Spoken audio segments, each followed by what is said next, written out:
In the sociology class that I took in undergrad, I learned this really interesting statistic that most adults end up achieving the same socioeconomic status that they grew up in. So for example, if you grew up in the middle class, just based on statistics alone, it's very likely that you're going to end up staying in the middle class as an adult. And the reason why is because of the law of assumption. The law of assumption says that whatever you believe is true will end up happening. And so for most people, the financial circumstances they were raised in shapes their beliefs or their assumptions about what level of success is actually attainable. In reality, we know that any level of success is attainable for anybody, and it really just depends on your mindset. Because again, based on the law of assumption, whatever you normalize or whatever you expect will happen. So what if you stopped using the financial circumstances that you grew up in to set the standard for how successful you can actually become? What if you started normalizing a much higher level of success that you've never actually experienced before? Don't be a statistic. Normalize a completely new level of success for yourself so that you don't let your past predict your future. Create a new future outside of the one you grew up in by cultivating new beliefs surrounding what you can actually achieve. Don't limit yourself to what you've experienced before, because you don't need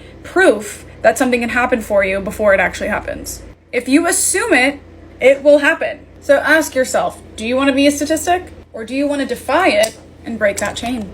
Just some food for thought.